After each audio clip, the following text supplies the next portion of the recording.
Olá, bem-vindos a mais uma sessão aqui do nosso Janelas Filosóficas.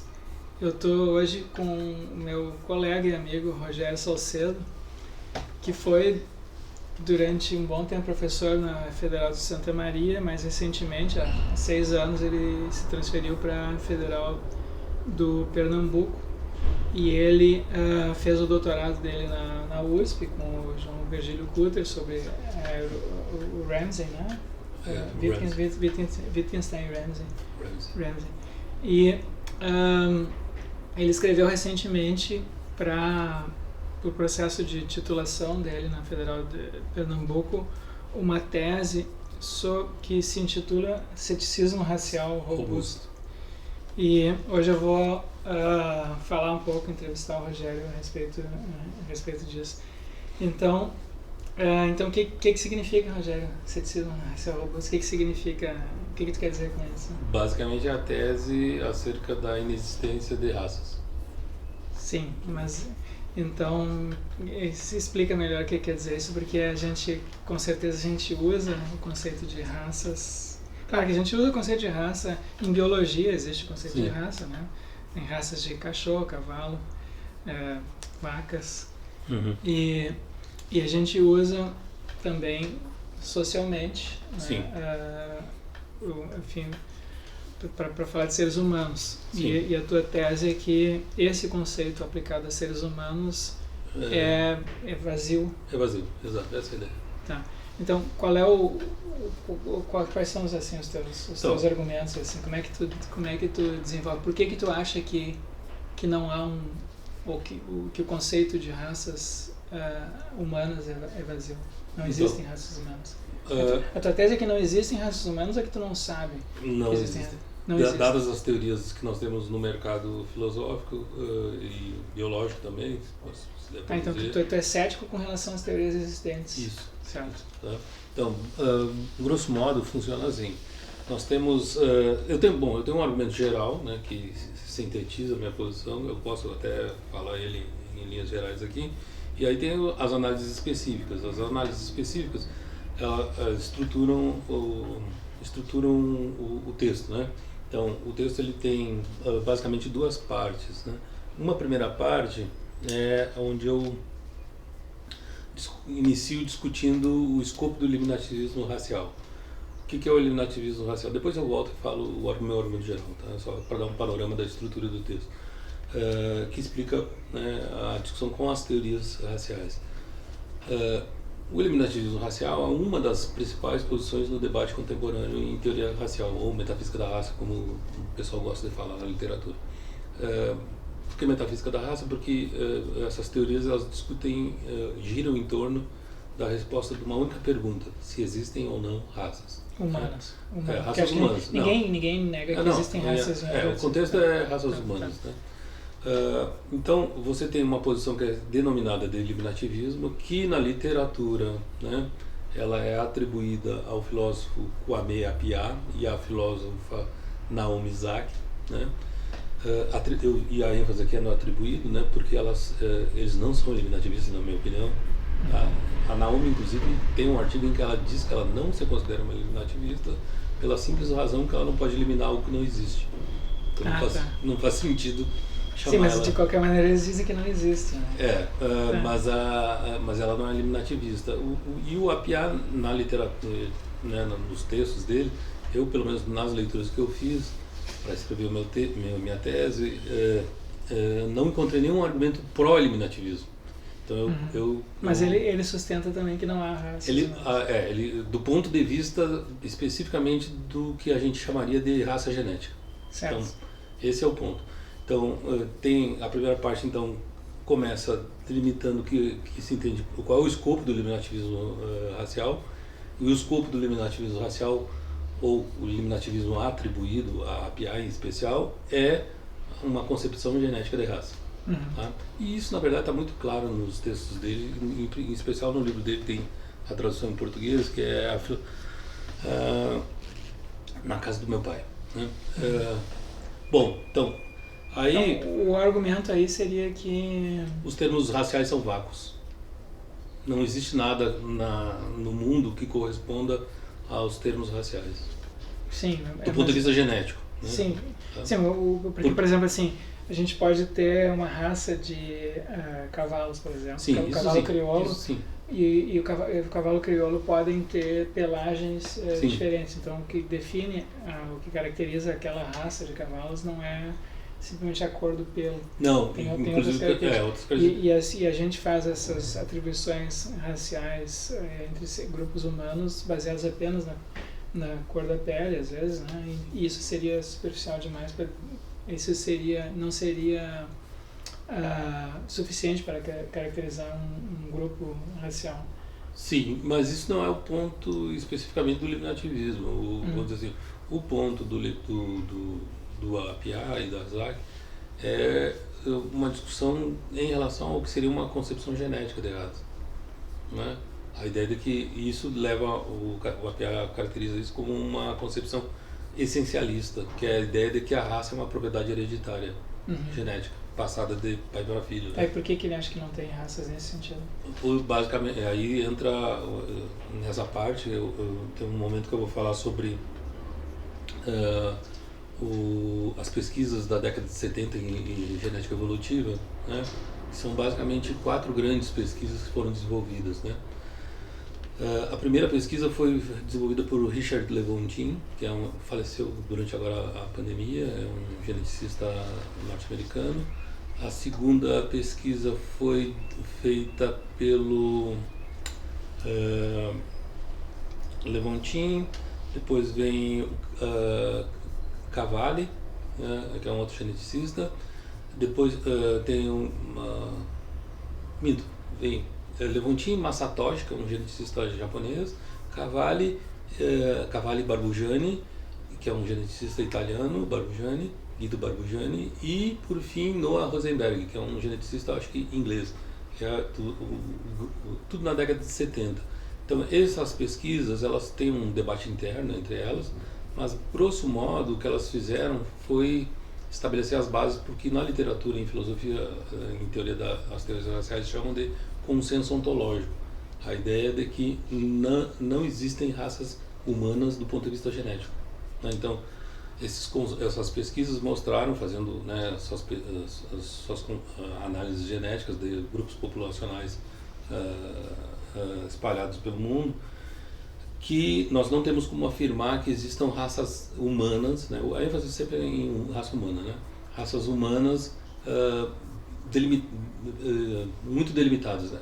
Enfim, na verdade não existe, a raça não é uma propriedade genética, essa é a ideia. E a ideia, isso forma a base para o argumento eliminativista. Então, do ponto de vista genético, e por isso que o escopo do eliminativismo é o consenso ontológico, que é a ideia de raça humana do ponto de vista genético. Então, no texto, eu iniciei por isso, porque eu mostrei... Mas a ideia ali é que um grupo que, por exemplo, a gente pode pegar, por exemplo, o grupo dos negros, dos indígenas aqui no africanos, Brasil, por exemplo. Então, esse grupo haveria mais, pode haver em alguns casos, mais proximidade genética entre uma pessoa que é considerada negra e outra que é branca, do que... entre dois negros ou dois brancos. Esse é o resultado das análises dessas pesquisas dos anos 70. O que eles mostraram? Que as análises mostraram que, do ponto de vista intrapopulacional, que é o intrapopulacional, quando você pega uma população, sei lá, os africanos, e faz a análise comparativa genética desse grupo, né? E entre populações. Então, são dois tipos de análise. Você compara... faz comparação entre populações africanos, sei lá, nigerianos e italianos, e intrapopulações. Pega os nigerianos e compara eles geneticamente. Entre si. Então, o que essas análises todas elas mostraram, essas 4 análises, Levontin, Masatoshi, Rosenberg, Cavalli e Barbugiani, é que a variação intragenética das populações analisadas é maior, sempre é maior e significativamente maior. Os valores são muito distantes, assim, de cerca de 85 para 5%, né? Então, em alguns casos 85, outros 90, então é uma variação muito grande. A comparação entre as populações é muito menor. Então, o que isso significa do ponto de vista genético e do consenso ontológico é que as populações intra são geneticamente mais diversas entre si do que as populações entre si, né? Então, se eu pegar grosso modo, tem mais diversidade dentro dos grupos do que comparando um grupo com outro. Exatamente. Então, se eu pegar um nigeriano e um italiano, eles vão ser mais próximos geneticamente do que dois nigerianos que moram na mesma rua. Então, logo, né, se eu quiser concluir de modo absurdo, eu teria que dizer que os dois nigerianos são, né, de raças diferentes, enquanto o italiano e o nigeriano são da mesma raça. Sim. Não dá, porque é uma conclusão absurda. Sim. Então, isso é a base, o resultado, assim, grosso modo. Tem muita discussão, é óbvio, né, nessa literatura. É uma literatura muito vasta, inclusive. Tem os métodos que foram adotados para análise, enfim, os textos, as pesquisas conversam entre si, inclusive, porque basicamente o Levontin, por exemplo, que fez a primeira, ele usou certo material para fazer a análise e um número X de dados para fazer a análise, foi considerado insuficiente, daí veio o Masatoshi, aumentou a análise, incluiu mais dados, enfim, usou outras técnicas. Certo, então tu tem uma razão assim empírica para rejeitar a ideia o conceito de raças humanas fundado na genética. Exato. Mas esse é o escopo do eliminativismo. Certo, né? Mas tem outras teorias então, assim, biológicas, né? Então, o que eu faço... Se tu elimina uma, tem as outras. Exatamente. O que tu tem a dizer com que tu quer, como tu está defendendo o ceticismo, então tu tem que ter argumentos contra as outras também. Então, tem. Aí o que acontece? Você tem, então, a discussão começa com isso, delimitando o escopo do eliminativismo. Ora, o eliminativismo se restringe a uma concepção genética, mas você tem outras teorias no mercado das teorias que fornecem tentativas, né, de definir raças. Então, você tem, aí no texto, eu considero, por exemplo... No meu texto, eu considerei, e aí se você for considerar essas teorias, o que pode acontecer? Talvez alguma delas dê uma boa resposta para que seja uma raça humana, né? Então aí eu peguei, que já é bem conhecido na literatura, as primeiras tipologias raciais, que remontam lá a Blumenbach, Gobineau, esses teóricos, né, que foram os primeiros. Eu considerei elas como biológicas pela simples razão que elas recorrem a características morfológicas dos corpos, né, superficiais, cor de pele, nariz, formato do nariz, cabelo, enfim, não são genéticas, né, mas elas têm uma peculiaridade muito interessante, que é o seguinte... É o fenótipo, né? É isso. Elas mais alto, mais baixo, mais gordo, mais magro, a cor da ossatura, tamanho do osso, formato do crânio, craniologia, que foi... Inspirou... inspirou as pesquisas do Lombroso, que é um teórico italiano que influenciou nas teorias do direito, enfim, no Brasil isso foi muito forte também. Tem pessoal que estuda ele em criminologia. Exatamente.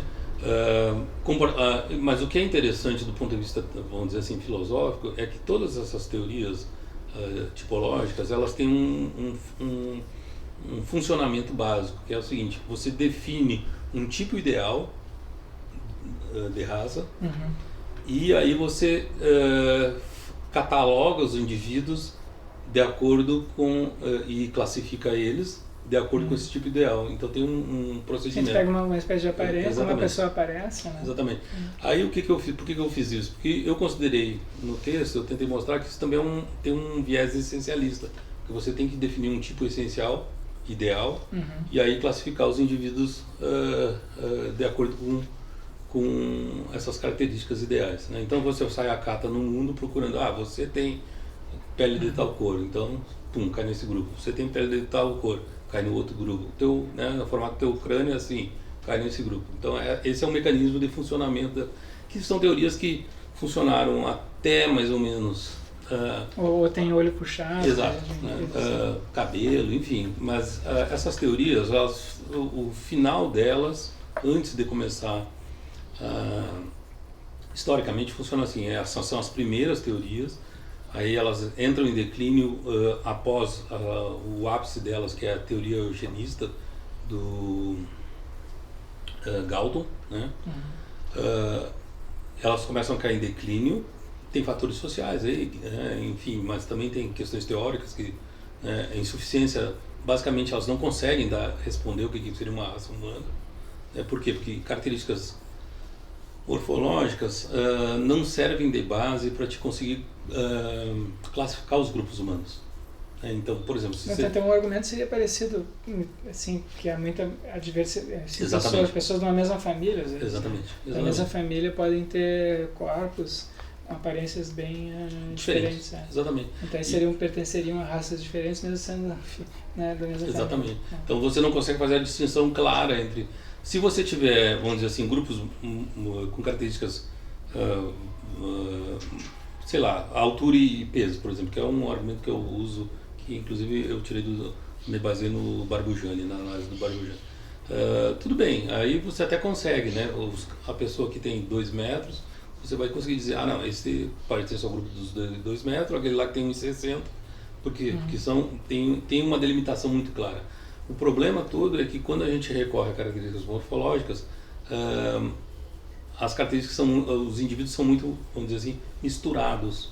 Então você não consegue delimitar com clareza e precisão os grupos raciais, né?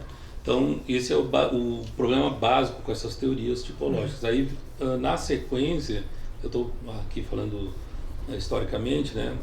Você entra em cena uma teoria que é a teoria geográfica, né? A teoria geográfica é atribuída a concepção de raça geográfica é atribuída a um biólogo chamado Ernest Mayr, né? Que é um grande biólogo, enfim, os estudantes de biologia até hoje estudam os manuais do Mayr, em que a raça tem a ver com uma localização, uma delimitação geográfica, né? Sim, tipo os aborígenes na Austrália. Exatamente. E certo isolamento reprodutivo. Tá, né? Exatamente. Os aborígenes ficaram há 40 mil anos, né? Aí essa teoria também ela funciona para a gente explicar classificações raciais em animais não humanos, né? Como, sei lá, em cavalos e cães, mas quando você tenta usar isso para discutir classificações raciais humanas, também não funciona, né? Enfim, bom, na sequência, isso já é se eu não me engano... Não funciona por causa da diversidade. Também, e por causa do isolamento reprodutivo. Tá? Que não há. Não há, né? A espécie humana não tem isolamento reprodutivo. Será que mesmo nesses casos, tipo, porque os aborígenes australianos ficaram um bom tempo isolados lá, né? Bom, mas o problema é esse, eles descendem de um certo grupo... Que era diverso. Exatamente, entendeu? Então, assim... Mas a diversidade... Eles já vieram uma diversidade genética Exatamente. da Ásia, no caso. Exato. E aí se manteve. Aí o que acontece? Isso aí já é, se não me engano, eu não tenho bem certo aqui o período, acho que anos 40, 30, se não me engano. Concomitante a isso, logo após, você tem também, na sequência, você tem um outro tipo de teoria, que é a que está muito na discussão, do ponto de vista de uma concepção biológica, é a teoria que está, vamos dizer assim, mais no debate contemporâneo, tá? Que se chama teoria cladística. Tem a ideia basicamente aqui, que também é usada... Essa é a quarta, então tem a primeira genética, a segunda é a morfológica, fenotípica, tipológica, né? E a terceira a geográfica. A geográfica é a cladística, né? Em ordem sequencial seria tipológica, geográfica, genética e cladística, né? Que são quase concomitantes, vamos dizer assim, né? Aí o que acontece com essa teoria, né? Na verdade, ela é usada para fazer classificação em outras espécies não humanas também. Mas você tem alguns teóricos da raça, né, que usam para tentar discutir ou tentar caracterizar o que seria uma raça humana do ponto de vista cladístico, né? Peraí, Rogério, eu vou ter que... Então, tu estava falando da cladística. Então, a cladística é mais uma teoria biológica que recorre à ideia ou à noção de ancestralidade comum. Então, você diz que raças são grupos... linhagens que descendem do ancestral comum, que num determinado momento da evolução desse grupo houve uma separação, portanto uma ramificação. Um grupo pode ser por um isolamento geográfico, por exemplo, um acidente geográfico, um rio, um mar, uma montanha. Ou cultural. E também pode ser. E aí um grupo foi para um lado, outro grupo foi para o outro, se separaram. Então essas raças elas são irmãs, né? Porque elas descendem do mesmo ancestral comum. Isso é num longo período de tempo, em linhas gerais, né? E aí você tem dois grupos, né? E depois cada grupo também pode ser ramificado de novo, enfim. O ponto é que uma das propostas, uma das teóricas que propõe isso no debate contemporâneo é a Robin Andreasen, né? E aí ela, no trabalho dela, ela propõe a existência de basicamente 9 raças humanas, com base num modelo cladístico, um modelo ramificado da evolução humana. Bom, aí evidentemente que vai ter discussão, né? Então existem as críticas à teoria, tem várias críticas, são algumas bem técnicas, mas uma das críticas principais é que não existe, vamos dizer assim, uma correspondência, ou melhor, existe uma diferença entre o número de raças que é proposto pela Andreasen, né, pela cladística, e os outros critérios, os outros modelos, por exemplo, as raças do ponto de vista ordinário, por exemplo, o cotidiano, ordinário no sentido cotidiano. Por exemplo, nós falamos no Brasil, por exemplo, em negro, branco e indígena. Às vezes também se usa pardo, o IBGE usa pardo. Sim, mas o pardo seria uma mistura. O pardo é um mestiço. Então... Mas no IBGE é considerado uma raça. É considerado uma raça. E na teoria da cladística da Andreasen, você tem 9 raças. Então aí você já não tem uma correspondência extensional. Por quê? Porque tu tem uma teoria, está propondo a existência de 9 raças. Eu acho que comumente o número é maior, né? Porque a gente fala, por exemplo, os japoneses. Também. Você pode falar isso também, você pode falar os asiáticos. Então, mas aí isso já é mais algo para a crítica, né? Por exemplo, os japoneses e os chineses, eles se consideram bem diferentes, né? Exato, mas aí isso é mais água para a crítica à teoria, por quê? Porque você não tem correspondência extensional. Aqui você tem uma teoria que está dizendo que existem 9 raças na Terra, na face da Terra, e aqui você tem outras, até do ponto de vista ordinário, dizendo que não, tem 3, tem 4, tem 5. Então, sim, por exemplo, o pardo não seria uma raça nesse critério dela, mas o IBGE considera. E as raças são bem estranhas, por exemplo, raça australiana e da Nova Guiné. Né? Sim, os aborígenes. Isso. Ilhas do Pacífico, enfim, Nordeste Asiático, enfim, então são 9 raças. E essa é uma das principais críticas a essa teoria. Tem outras mais técnicas, né? Uma bem técnica que é importante é que no fundo uma teoria cladística ela tem que eleger arbitrariamente, como ela não recorre a um argumento genético, ela tem que também recorrer a características morfológicas.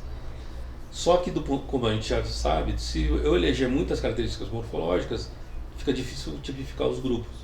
Então o que eles têm que fazer? Eles têm que eleger um grupo pequeno de características de modo arbitrário para conseguir classificar os grupos.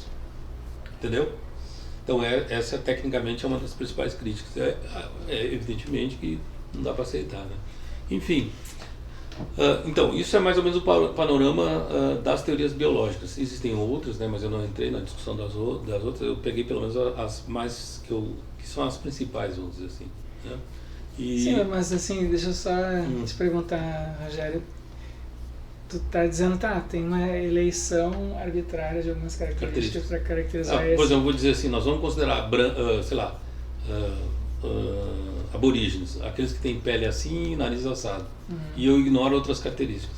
Certo, mas assim, entendeu? Aí essa é uma crítica que pelo menos o pessoal que defende essa concepção poderia dizer assim, mas talvez as características, talvez o nosso critério para identificar essa ou aquela raça do ponto de vista cladístico não seja suficientemente sofisticado, mas isso no futuro e a ciência vai encontrar critérios mais específicos. Poderia dar um contra-argumento. Então não é essa objeção que tu está apresentando agora parece uma objeção assim que... Não definitiva. Pode ser, mas o problema é o seguinte, que além disso você não tem evidência empírica dessas raças. Não tem evidência empírica? Não. Tá, mas por que não? Não, porque tu não consegue mostrar na evolução que surgiram ao longo da evolução o surgimento dessas raças, entendeu? Não tem dados que forneçam evidência para isso. Tá, mas tu não tem, por exemplo, assim, a gente tem indícios... Você tem a população, mas tu não tem a evidência da raça. A história. Entendeu? Uhum. Esse é o ponto. Enfim, mas tem críticas mais técnicas também, mas não vem ao caso aqui. Eu acho que esse problema extensional é um problema grave, a teoria. E, na verdade, isso não é um debate fechado, isso é uma coisa importante de ser levado em consideração.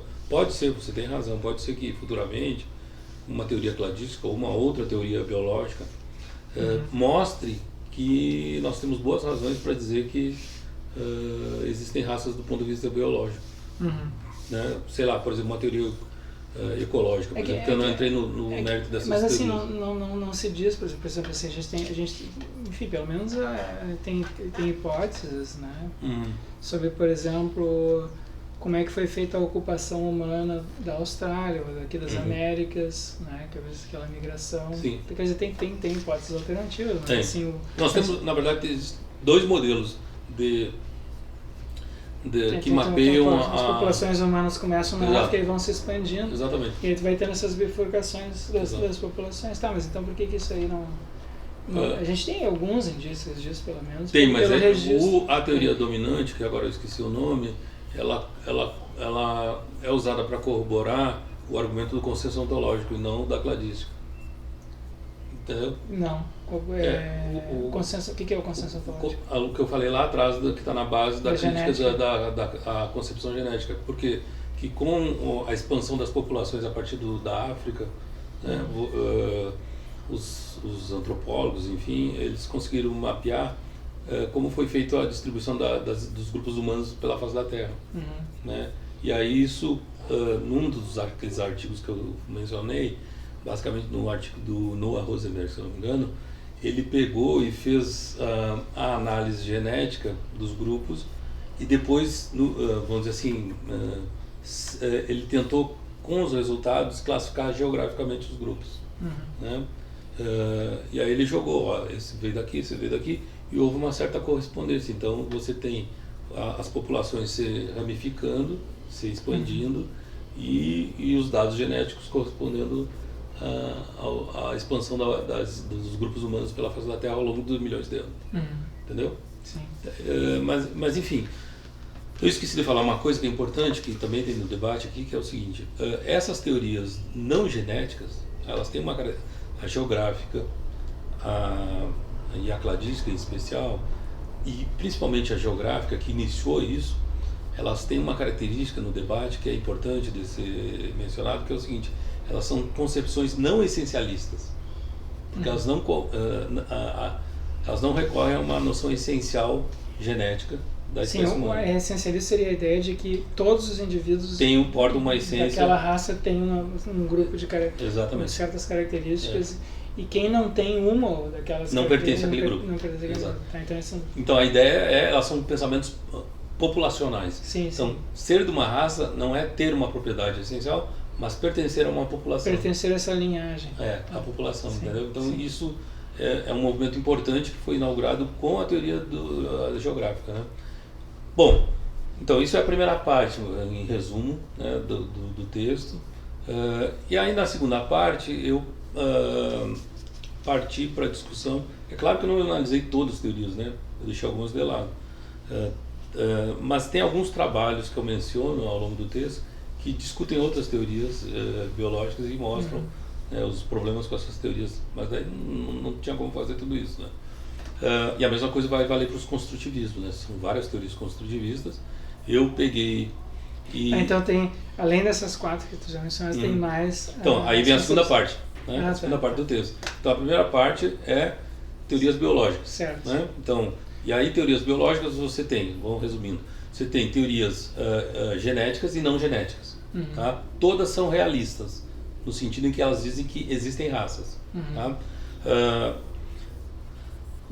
As genéticas, né, dizem que raça é uma propriedade hereditária, tá? Essencial. Isso, inclusive, voltando lá, eu esqueci de falar isso, serve para o APA, que eu tinha mencionado antes, fazer uma caracterização que eu acho que no debate é alguns dos conceitos mais interessantes do ponto de vista analítico que eu encontrei. Que é o seguinte, você tem, então, isso é uma teoria essencialista, tá? E ele chama de racialismo. Tá? E o racialismo, do ponto de vista do APA, ele informa duas concepções. Uma que é o racismo intrínseco e o racismo extrínseco. Grosso modo é o seguinte, agora provavelmente eu vou trocar os nomes aí, porque eu sempre troco. Uma dessas teorias, racista extrínseca, vai dizer que nós podemos fazer distinções morais entre os indivíduos, porque a essência da raça do indivíduo implica nessas características morais. Tá? Então eu vou dizer assim, você... Que tipo de característica moral? Por exemplo, você é trabalhador, honesto, né? Sim. Porque está no Rio Grande do Sul, que a gente diz, os alemães são honestos, trabalhadores. Sim, mas eu não sou. Eu sei que tu não é alemão. Não, tu não é alemão e não é trabalhador. Então, faz parte da essência dessa raça ser honesto. Certo. Né? Tá, mas isso... mas isso tem no mercado, não dá para dizer que não tem, né? No mercado teórico, vamos dizer assim. Eu não sei se tem ainda, tinha, né? Tinha, né? Mas, enfim, tem, inclusive em filmes. Né? Tem o estereótipo, né? E o preconceito e as isso que ele está dizendo. Mas isso está na base de quem tem um juízo moral acerca de uma pessoa. No século XIX acho que tinha essas concepções, não sei se no século agora ainda tem. Não sei não, viu? E a outra teoria é que vai dizer o seguinte: a característica moral não é do indivíduo, mas da raça dele. Tá, mas é que a gente está falando aqui, né, Rogério, das concepções bem informadas, não da crendice popular. Sim, com certeza. Porque, claro que a gente encontra pessoas que dizem coisas desse tipo, mas aí eu nem considero isso, né? Porque isso aí a pessoa não tá falando assim com base num estudo. O teu trabalho é... Sim. Não, eu só estou mencionando isso que é o seguinte, vamos dizer, isso são três conceitos que o APA elabora, que eu acho que são instrumentos, por exemplo, para quem quer discutir racismo, não importa se tu é um teórico ou não, entendeu? O que importa é o que está por trás da tua posição racista. Mas aí certo, mas aí tem a discussão sobre racismo. Quais são as crenças de base da tua posição racista? Discussão sobre comportamento, mas assim, o teu assunto aqui é metafísica. É metafísica, sim. Então daí, nesses assuntos assim de metafísica, tem raça, não tem... Bom, isso é mais ou menos independente da discussão sobre racismo assim, do comportamental. Né? Se as pessoas discriminam umas às outras porque têm ideias assim, sabe? Tá. Mas isso também você pode encontrar em algumas teorias mais antigas, viu? Só para fijar, a ideia é que a propriedade moral não é do indivíduo, mas da raça do indivíduo. Então, independentemente de tu expressar essas propriedades morais, características morais, você vai ser considerado honesto ou desonesto porque tu é da raça X. Sim. Ou da raça Y, tá? Certo. Então, ponto. Então, daí eu só retomei isso porque eu esqueci de falar. Né?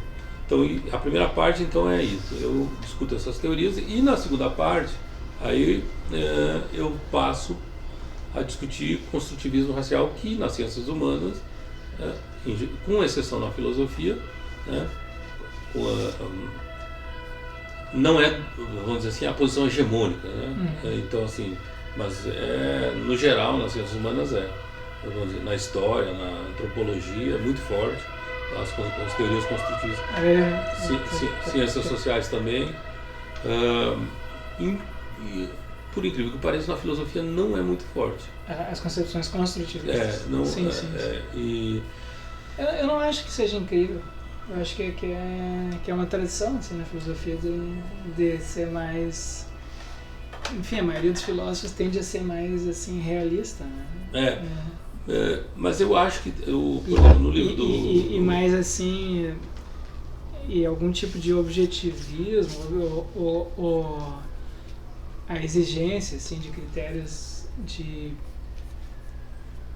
decisão, né? Sim. Tendem a ser mais realistas em filosofia. Mas eu na verdade, a minha motivação para isso é que no que tange ao debate racial, aí isso tende a ser predominante. Entendeu? Tá, mas então a segunda parte do teu trabalho é uma análise das concepções construtivistas. Evidentemente eu não analiso todas, né? Porque você tem várias. Você tem o construtivismo do Charles Mills, você tem o do Ian Hacking, por exemplo. Sim. Eu não entrei em todas elas em específico. Eu conheci o Charles Ransom. Você conheceu ele? Sim, eu fui aluno dele. Você foi aluno dele. E o que acontece? Aí eu faço... também tem diferentes maneiras de se classificar as teorias construtivistas, né? Então eu inicio o texto fazendo uma classificação mais geral para situar o debate. E aí eu delimitei uma concepção teórica que foi o construtivismo racial constitutivo da Sally Haslingen.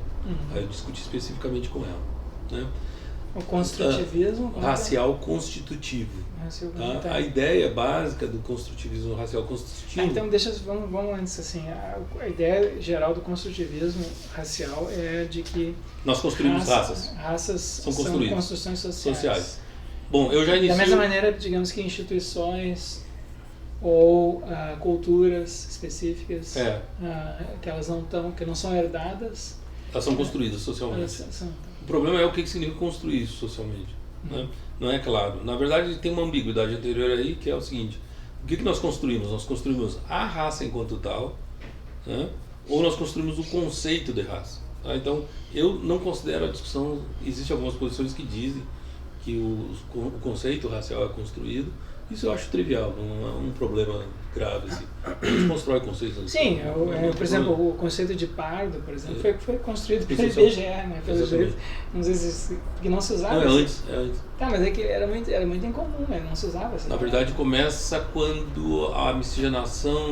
mas a palavra pardo já tinha antes. Isso é bem legal, sabe? Você acha nos trabalhos dos historiadores brasileiros que foram nas atas da Justiça Brasileira no período escravagista, que é onde começa a surgir o termo pardo e o termo mulato. Isso está num trabalho do historiador Alencar, agora eu esqueci o primeiro nome dele, o sobrenome é Alencar, em que ele mostra que, como começou a aumentar muito a miscigenação no Brasil escravagista, certos miscigenados começaram a ter direitos, requerer direitos, não ter direitos. Então, e os senhores de escravos, alguns davam suas propriedades para os seus descendentes miscigenados, né? Ou consideravam eles como filhos. Então, essas pessoas começaram a requerer direitos. Aí, nas atas da Justiça Brasileira, começou a aparecer os pardos e os mulatos. Os pardos eram aqueles que se vestiam e começavam a se comportar como os brancos, aristocratas, né? E ter direitos. E os mulatos eram vamos dizer assim, a ralé, os miscigenados. Sim, que estavam... Assim, e que aí não... Eram tratados como negros. Como ralé, vamos dizer assim. Não tinham direitos, não podiam herdar... Como os negros Exato. Então, mas isso remonta ao período escravagista brasileiro. Sim. Mas enfim, esse é um termo construído também. Por exemplo, alguns termos de doenças, né? Doenças mentais também. O Ian Hacking mostra isso no trabalho dele. Então são socialmente construídos. Né? Então, mas o meu ponto não é... Por que tu acha que não pode ser... Não, eu acho que pode. Tu acha que a raça pode ser... Enquanto termo, não tem problema nenhum, mas isso é trivial, não é um problema filosófico. Tá. Do ponto de vista assim, do uso do vocabulário. O problema é dizer o que tem no mundo. O que significa construir uma raça no mundo. Nós construímos como?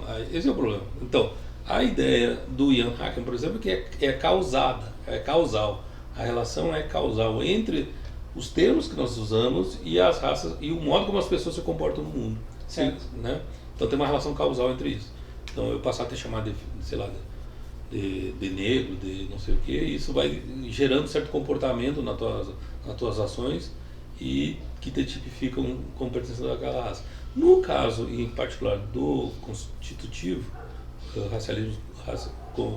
construtivismo racial constitutivo, a ideia é que nós constituímos raças por meio de uma definição real.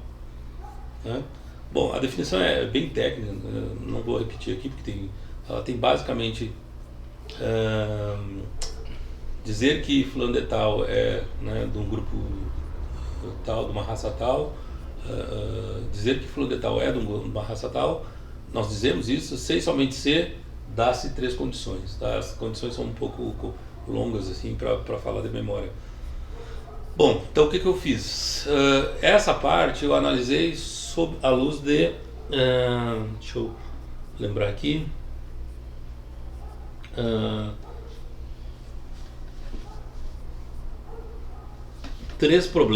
seis problemas, minto, tá? Que é problema da causação, tá? Que é a ideia de que raça é causada. Aí quando vai discutir o constitutivismo, causada é tu do Haeckel, produz um conceito que e aí isso tem efeitos no mundo. Isso. É a ideia do Ian Haeckel. Só que aí eu troco. Tu acha que mesmo essa ideia de construção de raça tu é cético com relação a isso? Sou, mas eu não analisei essa posição não. Mas aí na hora de discutir o constitutivismo, eu simplesmente troco a noção de causação por constituição, né? Eu faço uma adaptação no argumento. E os problemas vão se manter, né? Então, os problemas que são indicados em relação à crítica à noção de causação se mantém também. Quais são os problemas? Basicamente, por exemplo, assim, olha só, se vamos dizer que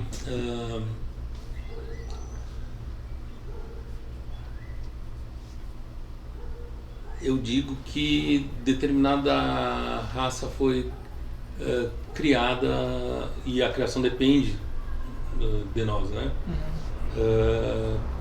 Como que eu explicaria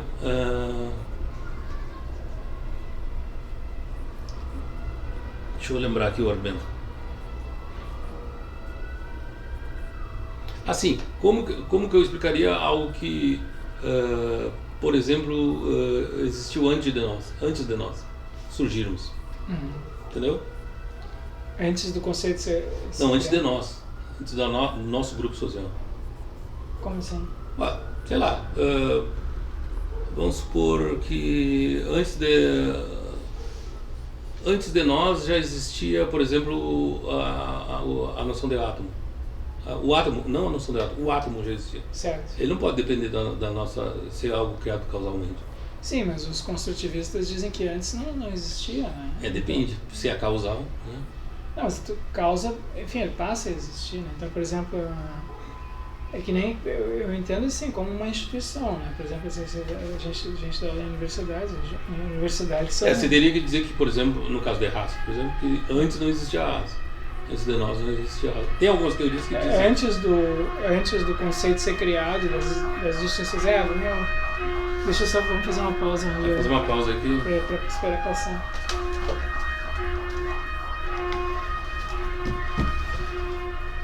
Deve estar dando algum incêndio aí. Mas, eu acho que eu estou vendo fumaça. Tá vendo fumaça onde? Tava passando fumaça ali.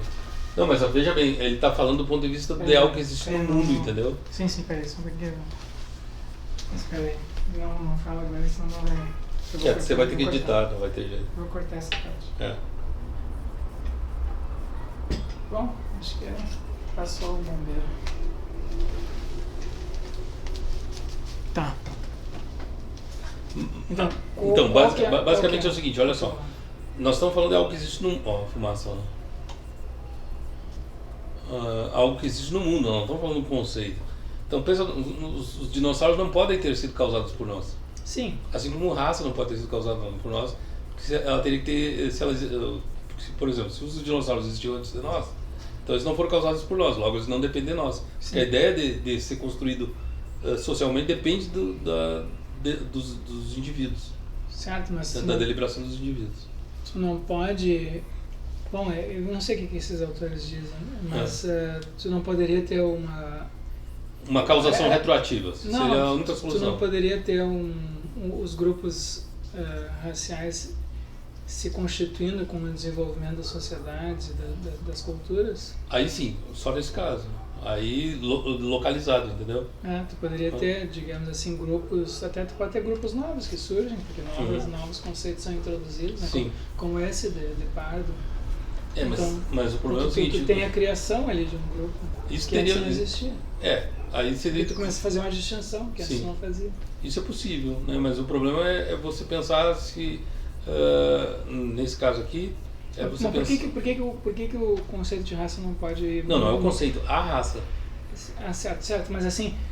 Enquanto uma entidade do mundo. Se tu introduz o conceito. Não, o problema não é o conceito, o problema é a raça enquanto entidade. Tu introduz o conceito e as pessoas depois, isso modifica o comportamento das pessoas passa a haver uma separação de grupos e atribuição de atributos diferentes para as pessoas que pertencem a um outro grupo.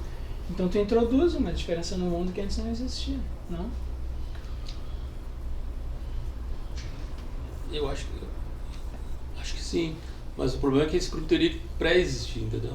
Por quê? Porque porque você está fazendo você está atribuindo a um grupo certos conceitos para fazer a distinção.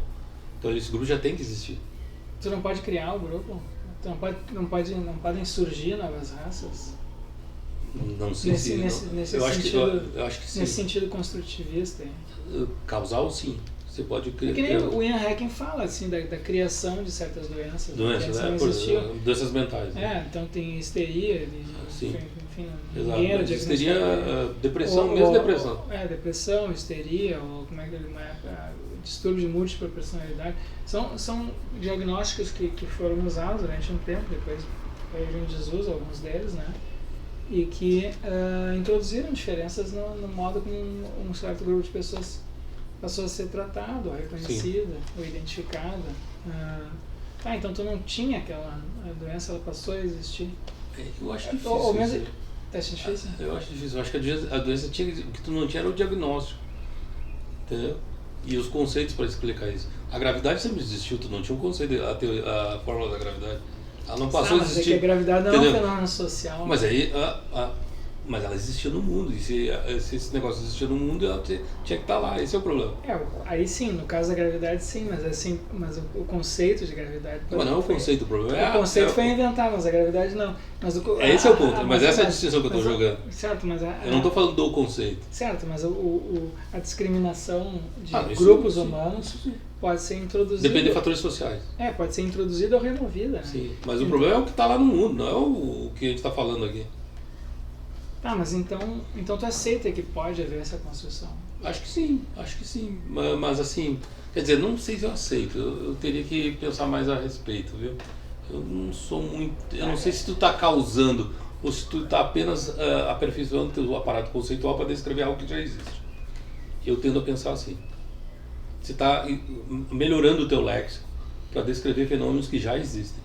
Que é o caso das doenças mentais. Então a tua tese é que não existe no mundo raças humanas, embora possam haver conceitos raciais que são criados socialmente, mas que não correspondem a nada no mundo. Exato. Mas o que tu diria então para o Ian Hacking, que quando ele diz assim, mas se eu crio o conceito, eu posso produzir uma modificação no comportamento das pessoas e isso pode induzir... Como? Porque... Olha, o fato de eu criar um conceito... Tu pode dizer assim, as pessoas que têm essas características você raciais... Você está descrevendo, você não está causando. As pessoas que têm essas características aqui vão ser tratadas de maneira diferente das pessoas que têm aquela outra característica. Então, tu tem leis de apartheid, por exemplo. Sim, mas aí não foi por causa do conceito, foi do tratamento que tu deu para elas. Certo, mas para tu tratar elas de uma maneira diferente, tu tem que ter algum tipo de... Tu tem que poder ter o conceito que discrimine, né? Sim. Mesmo que seja só a cor da pele. Mas, e de fato essas coisas acontecem, só que depois a gente mostra que esses conceitos estão errados. Tá, tudo bem. Mas assim, o argumento... Por exemplo, o que aconteceu com as teorias tipológicas. Blumenbach, por exemplo, foi lá, claro, criou o caucasiano, ele que criou os termos caucasiano e mongol, tipificou as pessoas, depois a gente mostrou que esses conceitos são vácuos, eles não funcionam. Certo, assim, mas assim... As teorias eugenistas fizeram isso, propuseram correção da população brasileira com base em certos conceitos. Mas o argumento da Hessling... Essas coisas estão erradas. Como é que é? Não, a Hessling é diferente. Qual que é o argumento? Não, então, eu vou chegar lá. Toda a discussão com o construtivismo é à luz de, como eu estava dizendo, desses 7 problemas. E o 7º problema se ramifica em 3 outros subproblemas, que são... O 7º problema é meu. Meu no sentido, não é eu que tenho esse problema, mas eu que apontei na teoria da Hessling, que eu chamei de observação e falsidade, tá? Tem a ver com a definição, tá? Então, mas só para ficar claro, então, eu peguei esses 3 primeiros problemas, causação, competência conceitual, eu não vou entrar nos detalhes, e discordância, tá? São problemas que o Paul Boghossian discute no livro dele. Paul Boghossian discute no livro dele. Qual é o livro? Medo do conhecimento, contra o relativismo e o construtivismo, tá? Ele está discutindo do ponto de vista Antes eram os bombeiros, agora é a igreja. Agora veio a salvação. Agora veio a salvação, a absolução. Então ele está discutindo do ponto de vista do conhecimento, mas vale em geral para teorias construtivistas. Tá? Não vou entrar em detalhe porque é muito detalhe técnico. Depois tem 3 problemas que eu caracterizei como problemas específicos aí para teorias raciais. E aí são específicos, eles foram formulados especificamente para teorias construtivistas. Tá?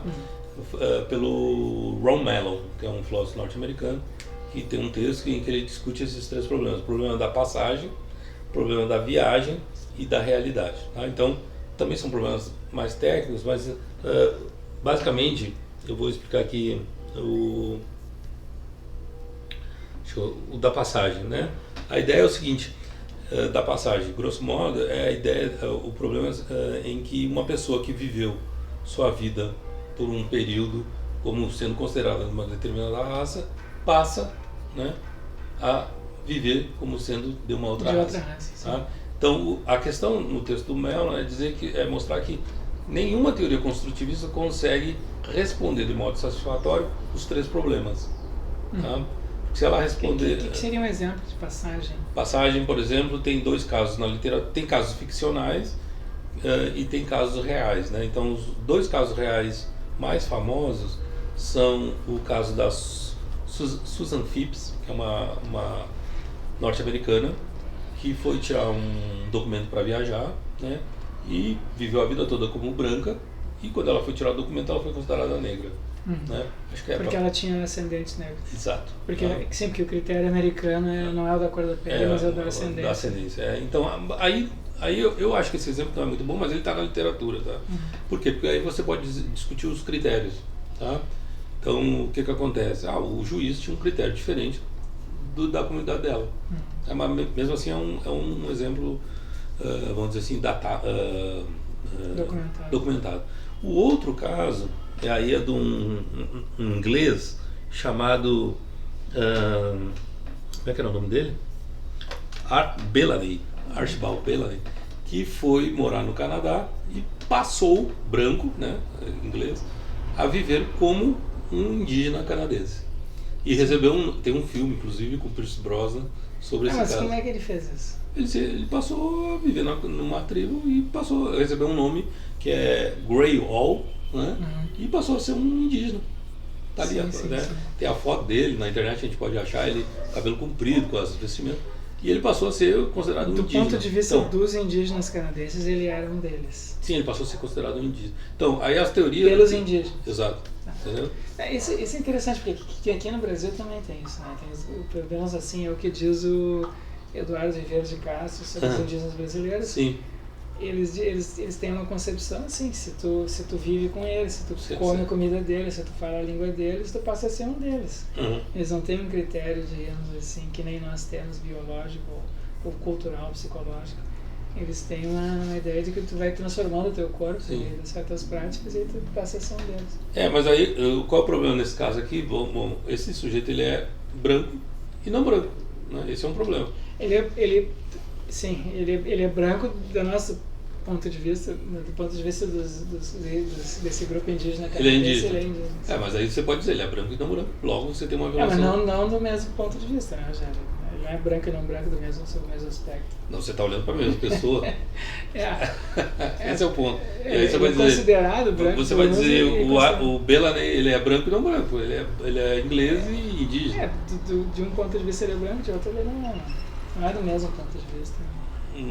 É a mesma coisa, o outro grupo. Mas é a mesma pessoa, esse é o ponto. Sim, não é o ponto de vista que... Não, mas isso não tem problema, eu vejo assim, porque eu não vejo muito problema, eu sei porque...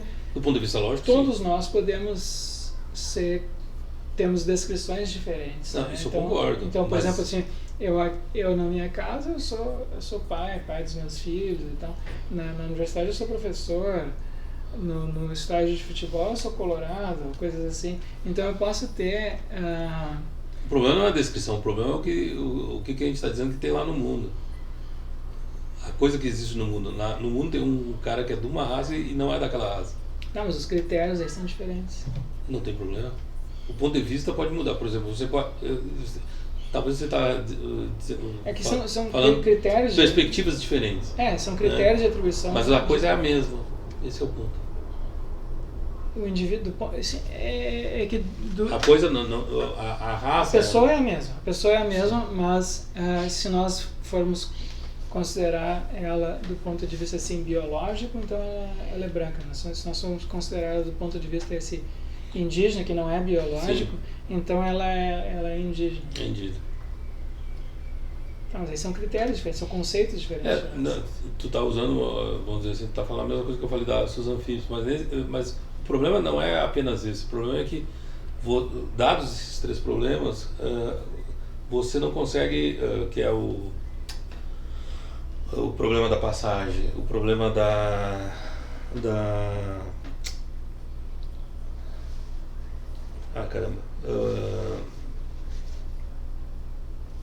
viagem. O da viagem é mais interessante, tá?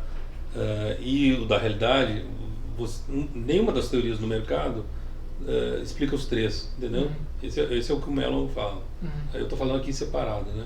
Então, do Archibald e da Susan Phipps, da passagem, é o mesmo, tá? Que é a mesma coisa que eu falei, né? Então, sim, você pode dizer, o juiz tem um critério diferente do sim, critério. Em contextos diferentes tem. Da viagem é o seguinte, a ideia de que se uma raça é construída socialmente, então ela está ancorada na cultura local. Sim. Então, que é o que acontece, basta entrar na internet, eu fiz na época que eu estava escrevendo, eu entrei na internet, tinha um monte de relato de brasileiro no exterior. Né? Sim. Aqui eu não sou negro, aqui eu não sou branco. Aqui eu sou latino. Tem pessoas que são brancas aqui, mas não são brancas nos Estados Unidos. Exatamente, aqui eu sou latino. Né? Então, e sim, latino é um conceito que então a gente nem tem essa. Exato, nós não temos. Então a ideia é raças não viajam. Sim. Porque elas são ancoradas na cultura, uma vez que elas dependem da cultura local. Ou então, né, tem umas pessoas agora que antigamente a gente não. Os americanos que inventaram esse conceito de Afro-American. E a gente não tinha isso, né? Mas agora eu vejo que tem gente que está usando Afro-brasileiro. Que isso é um conceito importado dos Estados Unidos. Exatamente. Então, a ideia é, socialmente, se ela depende da cultura, então ela é ancorada naquela cultura, logo ela não viaja. Uhum. Então, isso é um problema também, que uma teoria tem que dar conta. Né? Uhum. Bom, o que quer dizer isso? Né? Como é que a gente explica tudo isso? Bom, e por fim, tem o mais técnico dos problemas, é o problema da realidade, que é o seguinte, esse é mais complicado tecnicamente, então eu preciso me lembrar dele porque ele é realmente um pouquinho mais complicado, que é assim, você tem que, numa teoria construtivista, a raça ela deve funcionar da seguinte maneira, ela tem que cumprir dois requisitos. Tá? O primeiro requisito é explicações das diferenças significativas dos grupos. Tá? Isso aí qualquer teoria construtivista faz. O construtivismo constitutivo faz de modo satisfatório, tá? Uhum. Da Sally Reza. E dois, ela tem que aparecer nessas explicações como generalizações. E aí não dá, porque o problema da viagem já não consegue, né? Nem o da passagem. Então as teorias colapsam por causa disso. Tá? Então isso está na literatura, não é invenção minha. Tá? Então está nesse texto inclusive do Ron Mellon. O meu ponto, na verdade, daí foi, ou digamos assim, a minha contribuição foi com o que eu chamei de observação, o problema da observação e da falsidade. Tá? Bom, aí aqui tem que falar um pouquinho mais da definição, que é o seguinte, assim, eu vou recorrer ao exemplo da Phipps. Tá? Então o que acontece com a Phipps? A Phipps ela vivia numa comunidade, né, considerada como branca, logo do ponto de vista constitutivo, ela foi observada como branca, porque a noção de observação na definição real de raça, ela é importante para você aferir a ascendência geográfica do indivíduo. Então, nós observamos, aí teria que voltar lá na definição agora, né, para mostrar como é que a noção de... A definição tem uma forma de uma equivalência. X é de tal grupo, C somente C, dadas três condições. Uma das condições aparece a noção da observação é chave. Então, eu tenho que observar como portando certas características, quer dizer, você tem que ser observado como portando certas características que são marcas que servem para mim linkar uma determinada região geográfica. Então você olha, por exemplo, vamos supor, pegar aí Hilton Nascimento, né? Pele negra, preta, nariz de tal tipo. Então, qual é a ascendência do grupo geográfico do qual ele descende? africanos. Né? Eu olho para, sei lá, para Charlize Theron, né? A atriz lá do Mad Max, da Furiosa. Né? Loira, olhos azuis, branca. Né? A Europa, mas não ela é africana, sul-africana. Isso é uma brincadeira que eu faço no texto. Né? Mas enfim, aí eu olho, sei lá, uma atriz, Nicole Kidman, né? É branca, pronto, o grupo dela é europeu. Tá? Então a observação é um elemento chave na definição. Aí qual foi o meu ponto da minha contribuição é mostrar que a observação não é um bom procedimento para aferir a ascendência geográfica, porque ela falha. Tá? Então, uma das brincadeiras que eu faço é com a Charlize Theron, né? Eu olho para ela, loira, olhos azuis, é branca. Não, ela é sul-africana. Né? Não, mas o avô dela, o pai dela é. Não, é sul-africano. Não, mas o avô é.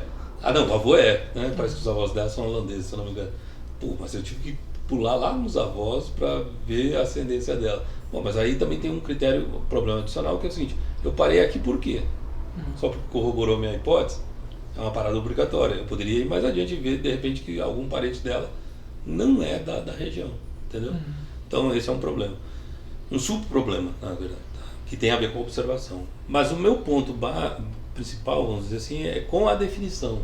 A forma da definição, que é uma equivalência. Então, como eu falei, X é do grupo racial Y, C e somente C, dadas as 3 condições. Tá?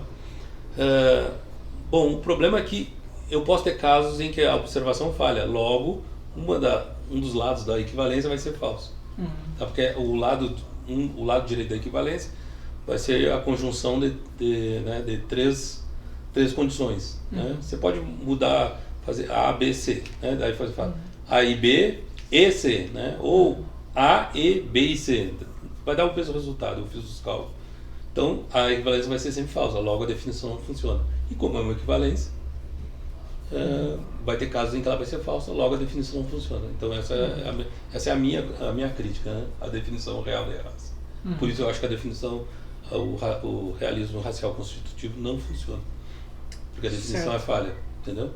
Tá, então parece que a tua tese geral, tu pegou essas diversas caracterizações de raças e rejeitou todas elas. Claro, tu não foi um trabalho exaustivo, mas essas parecem ser as mais significativas. Mais influentes. Então, pessoalmente, do ponto de vista das teorias constitutivas, eu considero o realismo racial constitutivo a teoria mais bem elaborada.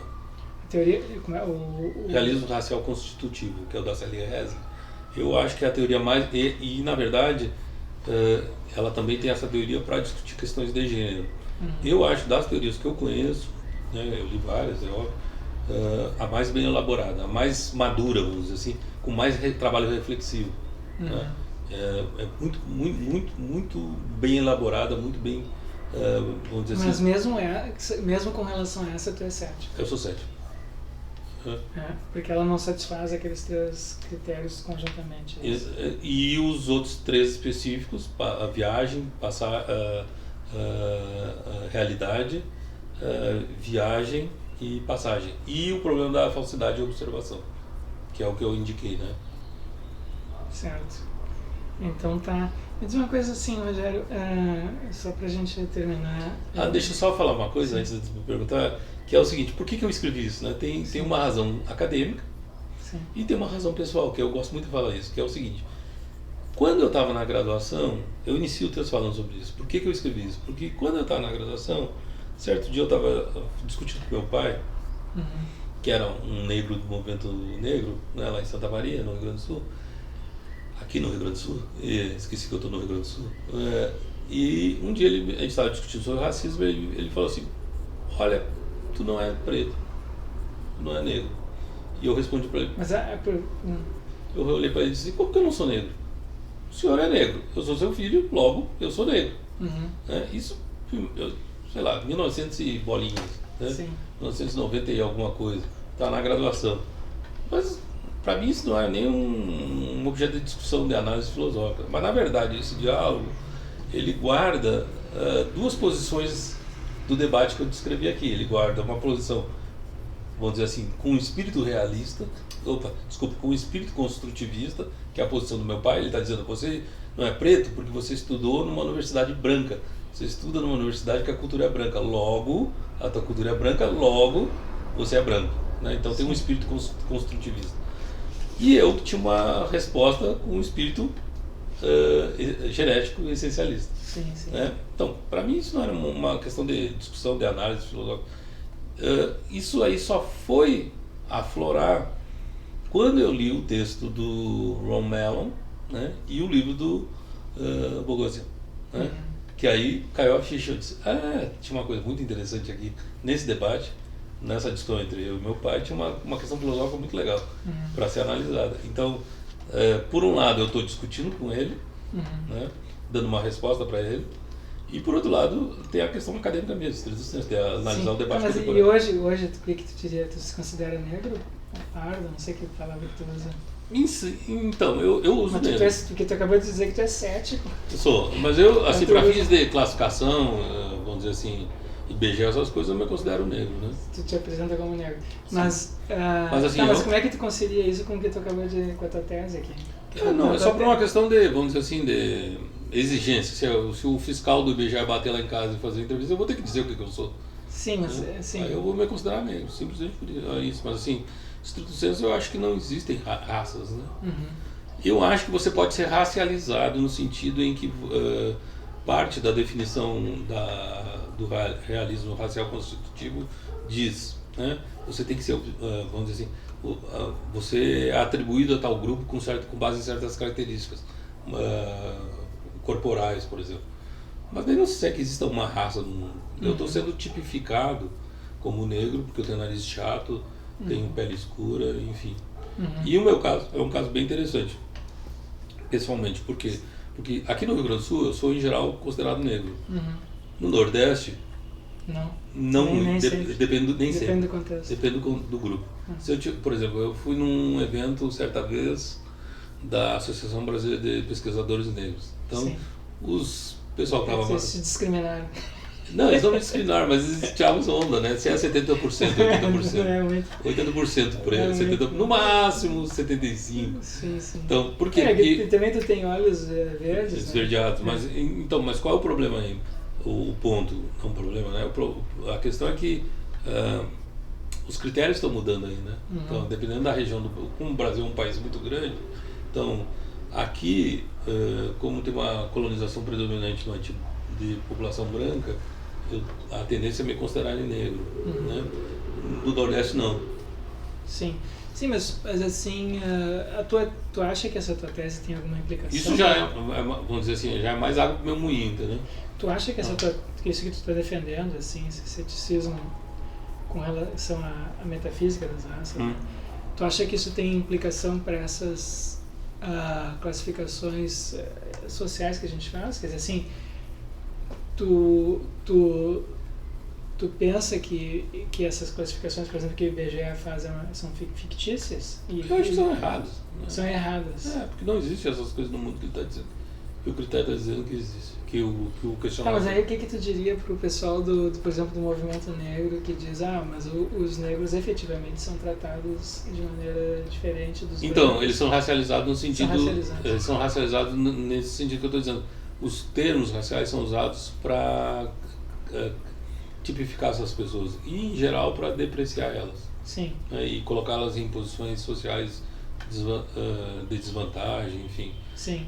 É uma questão política, não é uma questão ontológica, vamos dizer. Certo. Entendeu? Então, tem... E aí, nesse sentido, eu dou razão. Tem que fazer a disputa mesmo, porque é uma questão social. Tem que fazer a disputa do quê? Política, entendeu? Pra ganhar direitos, né? Para não haver discriminação. Para não haver discriminação, é sim, óbvio, sim, né? Sim. Então, assim, uma coisa é a discussão metafísica, outra coisa é a discussão política, né? Eu te pergunto assim, olha, tu não... Eu uma vez escrevi um artigo tentando mostrar, dizendo que houve uma mudança agora não estou falando agora de metafísica das raças, que é o assunto aí, mas na discussão sobre o racismo mesmo. Então, enfim, do comportamento social e não da questão assim metafísica.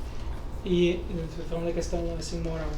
E parece ter havido o que eu argumentei naquele artigo é que parece ter havido uma modificação no modo como o movimento negro se comporta com relação a próprio conceito de raça.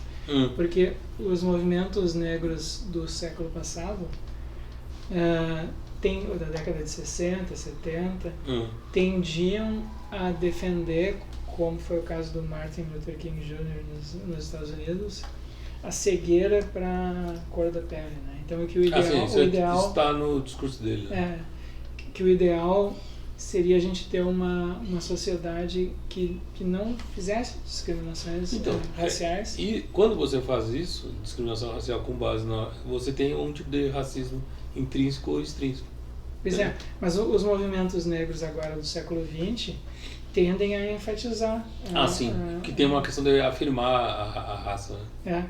Então, mesmo quando a gente pensa assim, em políticas de cotas, né, raciais, sim, elas põem em destaque a raça, por oposição ao Martin Luther King Jr., por exemplo, que propunha que era contra as políticas de cotas com base em critérios raciais. Ele achava que bastaria a gente ter critérios sociais de pobreza, porque se a maioria dos pobres são negros e a gente privilegiar fizer cotas ou fazer políticas de assistência ou de promoção social dos mais pobres, isso vai atingir primariamente os negros.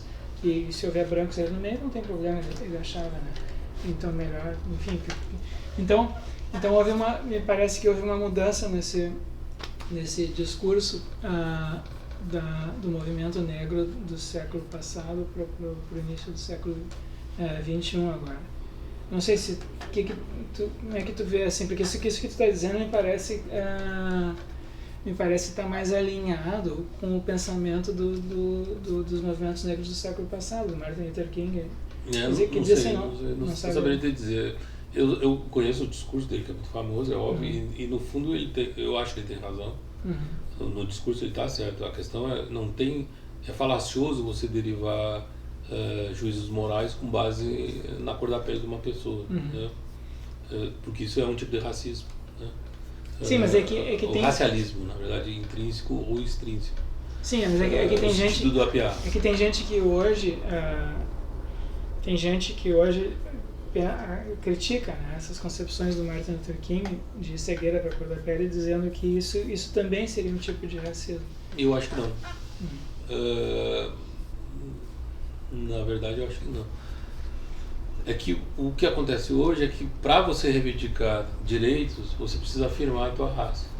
Então,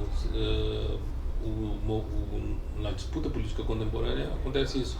Mas eu acho que você não precisa afirmar a raça, você precisa afirmar o caráter racialista do discurso. É que, por exemplo, do ponto de vista do Martin Luther King Jr., para reivindicar direitos, tu não precisa afirmar nenhuma raça, basta tu afirmar a tua humanidade, porque os direitos que nós temos, direitos humanos, são direitos universais, não são direitos dessa ou daquela raça. Sim. Então, se trata de dizer, não, eu não posso ser discriminado, não porque eu sou negro, sou branco, sou isso e aquilo, mas porque eu sou um ser humano. Então eu teria um critério mais universalista.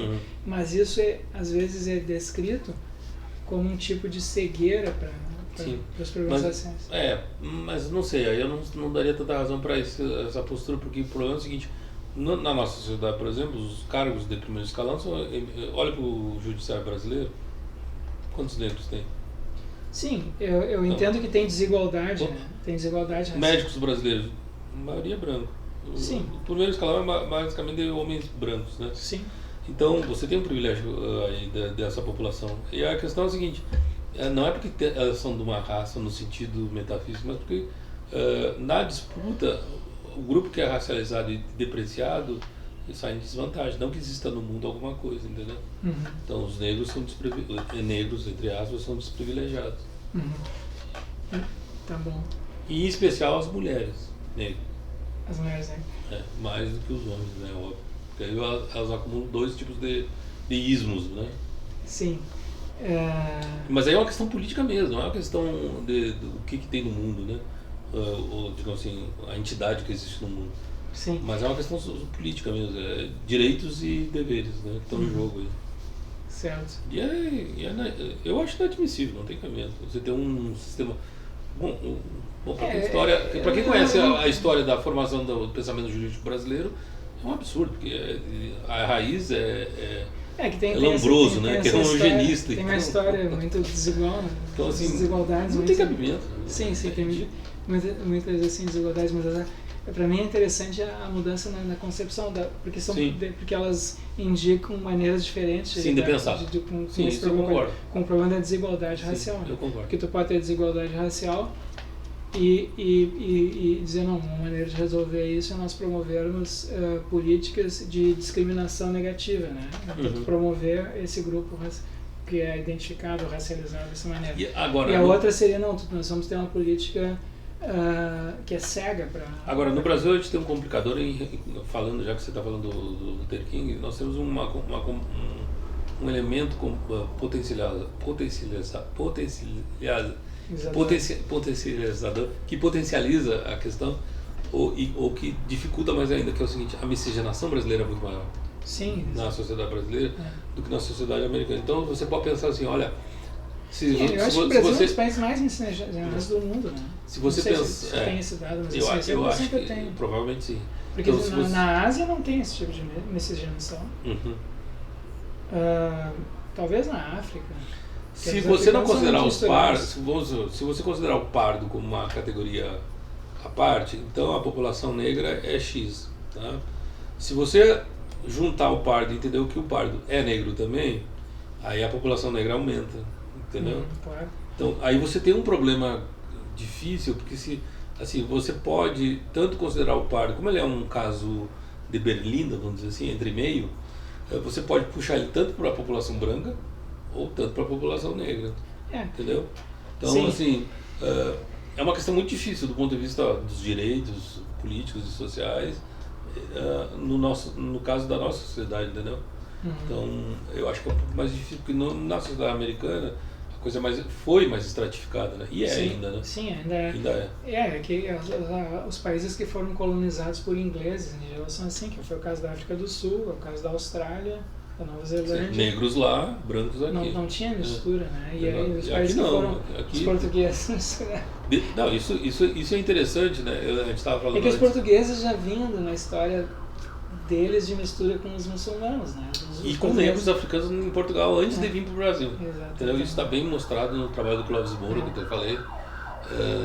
Está bem documentado, assim, é bem legal de ver. Eu fiquei muito surpreso, porque eu não sabia disso. Quando eu li o livro do Clóvis Moura, há uns anos atrás, que eu fui descobrir, olha, o laboratório escravagista português começou em Portugal. Eles levaram negros para lá para fazer os serviços subalternos, né? E a miscigenação já começou lá. E aí depois no Brasil a coisa só se intensificou. E ainda teve mais uma variável, que foi a população local indígena. Exatamente, que também se misturou, né? Então, assim, nós temos, é muito difícil, eu acho, a nossa sociedade é muito miscigenada. Exatamente, então a gente tem a herança portuguesa, africana, indígena, e todos esses se misturaram. E diferente do que aconteceu nas colônias inglesas, na Europa, ou mesmo nos países asiáticos, né?